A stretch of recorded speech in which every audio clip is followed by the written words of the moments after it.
Assalamualaikum warahmatullahi wabarakatuh. Perkenalkan, nama saya Sarah Febiola, NIM 19220095, Prodi Manajemen 2. Baiklah, di sini saya akan memberikan ringkasan materi pelajaran kami tentang manajemen sumber daya manusia.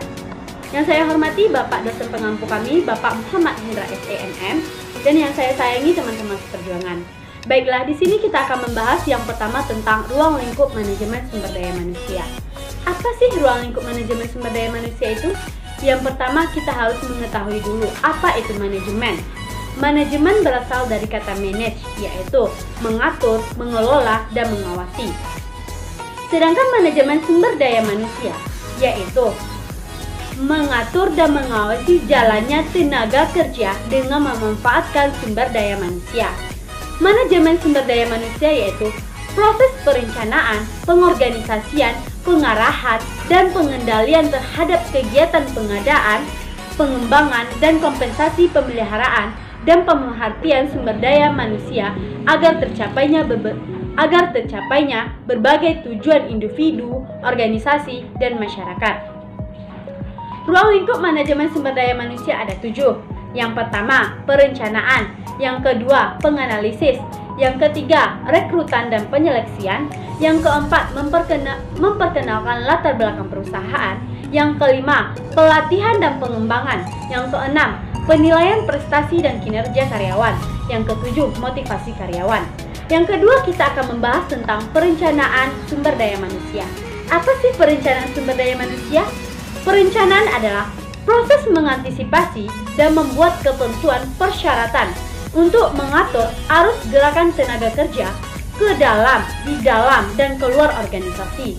Tujuannya yaitu untuk mempergunakan sumber daya manusia seefektif mungkin agar memiliki sejumlah pekerjaan yang memenuhi persyaratan atau kualifikasi dan mengisi posisi yang kurang. Tujuan dari perencanaan sumber daya manusia yang pertama, untuk menentukan kualitas dan kuantitas karyawan. Yang kedua, untuk menjamin tersedianya tenaga kerja masa kini. Yang ketiga, untuk menghindari terjadinya tumpang tindih dalam pelaksanaan tugas. Manfaat dalam perencanaan sumber daya manusia ini, yang pertama, manajemen puncak memiliki visi yang lebih baik terhadap aspek-aspek sumber daya manusia. Yang kedua, manajemen dapat memprediksi adanya ketidakseimbangan yang mempengaruhi biaya. Yang ketiga, manajemen dapat menempatkan right mind on the right place. Hambatan yang timbul dalam perencanaan ini ada 4. Yang pertama, tujuan yang tidak tepat. Yang kedua, sistem kompensasi yang tidak tepat. Yang ketiga, lingkungan eksternal yang kompleks dan dinamis. Yang keempat, kondisi persaingan yang semakin tajam. Yang ketiga, kita akan membahas tentang analisis pekerjaan dan analisis tenaga kerja. Sebelumnya kita harus mengetahui apa itu analisis pekerjaan. Ialah memberikan informasi yang digunakan untuk membuat deskripsi pekerjaan dan spesifikasi pekerjaan. Manfaat dari informasi analisis pekerjaan yang pertama, perekrutan dan penyeleksian. Yang kedua, kompensasi. Yang ketiga, penilaian prestasi. Yang keempat, pelatihan. Tujuan dari analisis pekerjaan yaitu untuk memperoleh tenaga kerja pada posisi yang tepat. Yang kedua, memberikan kepuasan pada diri tenaga kerja. Yang ketiga, menciptakan iklim dan kondisi yang kondusif. Analisis tenaga kerja. Apa itu tenaga kerja? Tenaga kerja adalah setiap orang yang mampu melakukan pekerjaan guna menghasilkan barang atau jasa, baik untuk memenuhi kebutuhan sendiri maupun untuk masyarakat. Klasifikasi tenaga kerja dibagi berdasarkan 1. Berdasarkan batas kerja. Batas kerja dibagi menjadi 2. Angkatan kerja dan bukan angkatan kerja. Angkatan kerja adalah merupakan kelompok penduduk dalam usia kerja yang bekerja atau sedang mencari kerja. Pada angkatan kerja dikenal sebagai kelompok usia produktif. Yang kedua, bukan angkatan kerja. Bukan angkatan kerja merupakan penduduk dalam usia kerja yang tidak bekerja dan tidak mempunyai pekerjaan dan sedang mencari pekerjaan.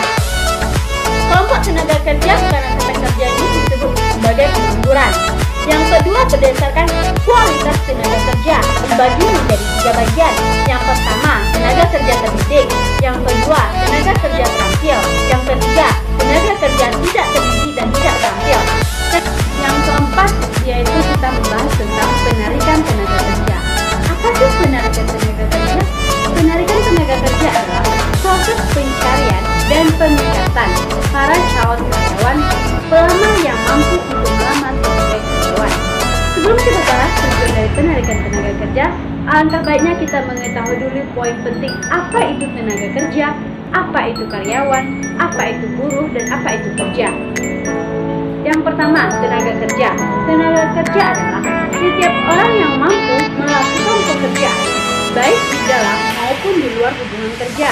Yang kedua, karyawan. Karyawan adalah seorang yang bekerja tetap di bawah perintah orang lain. Yang ketiga, buruh. Buruh yaitu seseorang yang bekerja harian atau honorer yang bekerja di bawah perintah lain dan menerima balas jasa dari pekerjaan tertentu. Yang keempat, kerja.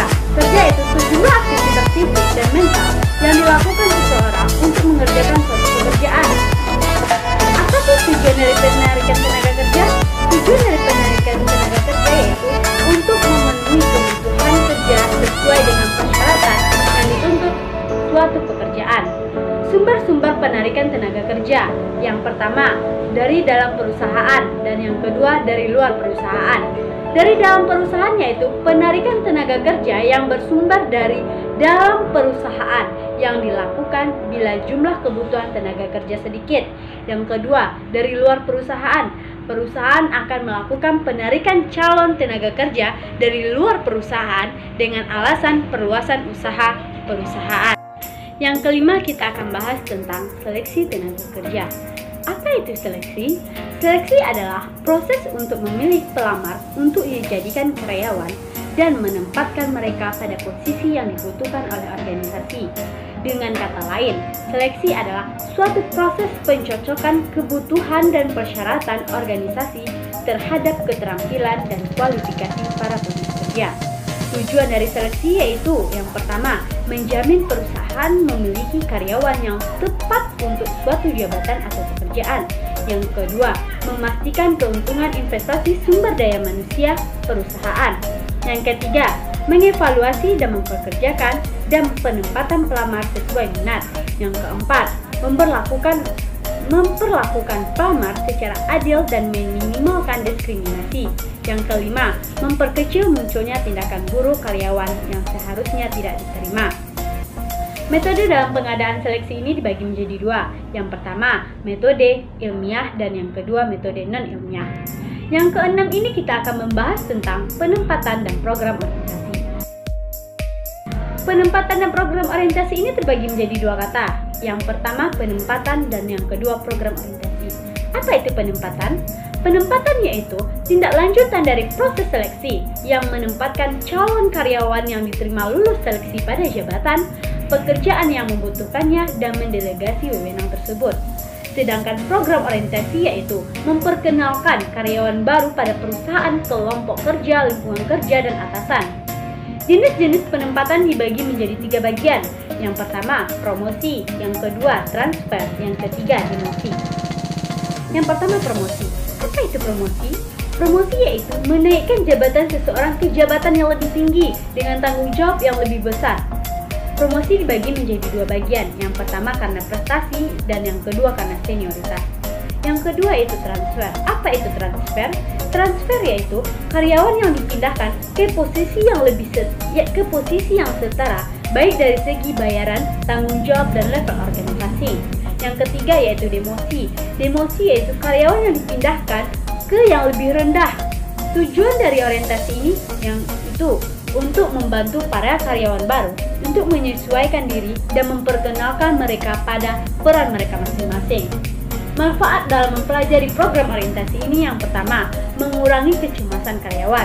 Yang kedua, karyawan baru bisa mempelajari tugasnya dengan baik. Yang ketiga, mencegah pengaruh buruk dari rekan kerja. Yang keempat, karyawan baru menjadi lebih mandiri. Yang kelima, mengurangi kecenderungan karyawan baru untuk mengundurkan diri. Yang ketujuh, kita akan membahas tentang pemutusan hubungan kerja. Apa itu pemutusan hubungan kerja? pemutusan hubungan kerja sering disebut dengan PHK, ialah pengakhiran hubungan kerja antara perusahaan dengan pekerjaan yang terjadi karena berbagai sebab. Apa itu penyebab terjadinya PHK? Yang pertama, selesainya perjanjian kerja waktu tertentu. Yang kedua, pekerja melakukan kesalahan berat. Yang ketiga, pekerjaan melanggar perjanjian kerja atau peraturan perusahaan. Yang keempat, pekerja menerima PHK meski bukan karena kesalahannya. Yang kelima, PHK massal karena perusahaan rugi. Yang keenam, pelemburan, penggabungan, dan perubahan status. Yang ketujuh, pekerja yang meninggal dunia. Yang kedelapan, pekerja sakit yang berkepanjangan. Yang kesembilan, pekerja masuk usia pensiun. Jenis-jenis PHK dibagi menjadi 4. Yang pertama, pemutusan hubungan kerja oleh perusahaan. Yang kedua, pemutusan hubungan kerja oleh buruh atau pekerja. Yang ketiga, pemutusan hubungan kerja demi hukum. Yang keempat, pemutusan hubungan kerja oleh pengadilan. Yang kedelapan, kita akan membahas tentang pengembangan tenaga kerja dan kompensasi. Apa itu pengembangan tenaga kerja? Pengembangan tenaga kerja adalah suatu usaha untuk meningkatkan kemampuan teknis, teoritis, dan konseptual dan moral karyawan sesuai dengan kebutuhan pekerjaan atau jabatan melalui pendidikan dan pelatihan. Tentunya ada tujuan dari pengembangan tenaga kerja. Yang pertama, memperbaiki kinerja tenaga kerja. Yang kedua, mengembangkan keahlian para tenaga kerja sejalan dengan kemajuan teknologi. Yang ketiga, mengorientasi para tenaga kerja baru terhadap organisasi. Yang keempat, bekerja secara benar dan meningkatkan kemampuan tenaga kerja sesuai bidang. Cara pengembangan tenaga kerja ini ada 3 macam. Yang pertama, orientasi. Yang kedua, pendidikan. Yang ketiga, pelatihan. Kita akan membahas tentang kompensasi. Apa itu kompensasi? Kompensasi adalah balas jasa yang diberikan oleh organisasi atau perusahaan kepada karyawan dapat bersifat finansial maupun non-finansial pada periode yang tepat. Jenis-jenis kompensasi dibagi menjadi 3. Yang pertama, kompensasi finansial langsung. Yang kedua, kompensasi finansial tidak langsung. Yang ketiga, kompensasi non-finansial. Yang pertama, kompensasi finansial langsung, yaitu bayaran yang diterima dapat berupa gaji, upah, dan komisi. Yang kedua, kompensasi finansial tidak langsung. Bayaran yang dikeluarkan perusahaan tidak dapat diberikan langsung kepada karyawan. Yang ketiga, kompensasi non-finansial, yaitu bayaran yang tidak terkait dengan uang, seperti memberikan pelatihan kecakapan karyawan. Yang kesembilan, kita akan membahas tentang perencanaan karir, manajemen karir, dan pengembangan karir. Sebelumnya kita harus tahu dulu, apa itu karir? Karir adalah keseluruhan jabatan atau pekerjaan atau posisi yang diduduki seseorang selama kehidupan kerjanya dalam organisasi, atau sering disebut juga sebagai seluruh posisi kerja yang dijabat selama siklus kehidupan kerjanya. Perencanaan karir adalah proses di mana karyawan menyeleksi tujuan karir dan jenjang karir menuju tujuan tersebut. Manajemen karir adalah proses pengolahan dan perencanaan kegiatan seseorang karyawan untuk meningkatkan perkembangan karir yang lebih baik. Pengembangan karir ialah peningkatan pribadi yang dilakukan oleh seseorang dalam mencapai rencana karir. Ada hal-hal yang menghambat karir seseorang, di antaranya yang pertama, kesehatan yang buruk, yang kedua, kutu loncat atau terlalu sering pindah kerja, yang ketiga, tidak merencanakan karir ke depan, yang keempat, tidak mengembangkan diri, yang kelima, perusahaan yang sudah mapan, yang keenam, atasan yang tidak memikirkan karir bawahannya, yang ketujuh, pekerjaan yang tidak sesuai dengan kemampuannya. Jalur karir ini ada 2. Yang pertama, jalur karir naik ke atas, dan yang kedua, jalur karir yang turun ke bawah. Jalur karir yang naik ke atas seperti dulunya sebagai asisten manajer, karena dia bekerja dengan giat dan teliti, karirnya naik menjadi manajer. Ini yang disebut sebagai jalur karir naik ke atas. Yang kedua, jalur karir turun ke bawah. Sepertinya dulu dia sebagai asisten manajer, namun beriringan waktu dia lalai akan pekerjaannya atau sering sakit-sakitan sehingga jabatannya diturunkan menjadi karyawan biasa. Ini yang disebut sebagai jalur karir turun ke bawah. Yang ke-10, kita akan membahas tentang motivasi, prestasi, dan produktivitas kerja. Apa itu motivasi? Motivasi adalah dorongan yang timbul dari dalam diri seseorang yang menggerakkan dan mengarahkan perilaku. Motivasi kerja adalah sesuatu yang dapat menimbulkan semangat dan dorongan untuk bekerja. Apa itu prestasi? Prestasi adalah hasil yang telah dicapai dari suatu usaha yang telah dikerjakan. Sedangkan prestasi kerja adalah suatu hasil kerja yang dicapai seseorang dalam melaksanakan tugas-tugas yang dibebankan, didasarkan atas pengalaman. Produktivitas kerja ialah hasil perkalian antara efisiensi dan efektivitas sebuah organisasi. Kalian pasti banyak bertanya, kenapa motivasi dalam organisasi sangat penting? Nah, karena adanya motivasi, maka akan mendorong suatu organisasi tersebut menjadi semakin maju dan mempercepat tujuannya. Terus pasti banyak nih yang bertanya, mengapa motivasi sangat penting dalam dunia kerja? Yaitu, pemberian motivasi dengan tepat akan menimbulkan gairah dan keikhlasan dalam diri sendiri, dan dengan menimbulkan gairah dan kemauan untuk bekerja dengan sukarela akan menghasilkan pekerjaan yang lebih baik. Yang ke-11, kita akan membahas tentang kepuasan kerja, stres, dan konflik kerja. Pertama kita akan membahas apa itu kepuasan kerja. Kepuasan kerja ialah keadaan emosional yang menyenangkan atau tidak menyenangkan di mana karyawan memandang pekerjaan mereka. Kepuasan kerja mencerminkan perasaan seseorang terhadap pekerjaannya. Faktor-faktor apa aja sih yang mempengaruhi kepuasan kerja? Yang pertama, jenis pekerjaan yang dikerjakan. Yang kedua, imbalan yang didapat. Yang ketiga, dukungan dari lingkungan kerja. Yang keempat, kelengkapan alat-alat kerja. Sekarang kita masuk dengan apa itu stres. Sebelumnya teman-teman semua pasti sudah tahu apa itu stres. Stres adalah tekanan yang menghadapi seseorang yang menyebabkan ketidakstabilan emosi dan segala pikiran. Apa saja sih yang menyebabkan stres dalam bekerja?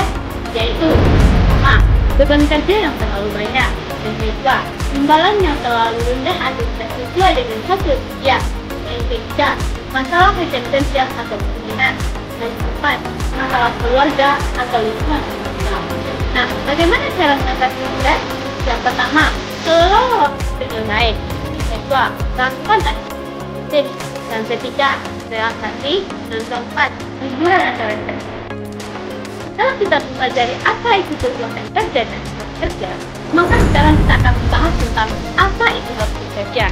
Konflik kerja ialah perselisihan atau pertentangan antara dua orang atau lebih dalam suatu organisasi atau perusahaan karena adanya perbedaan komunikasi, persepsi, status, dan tujuan kedua saling berbeda.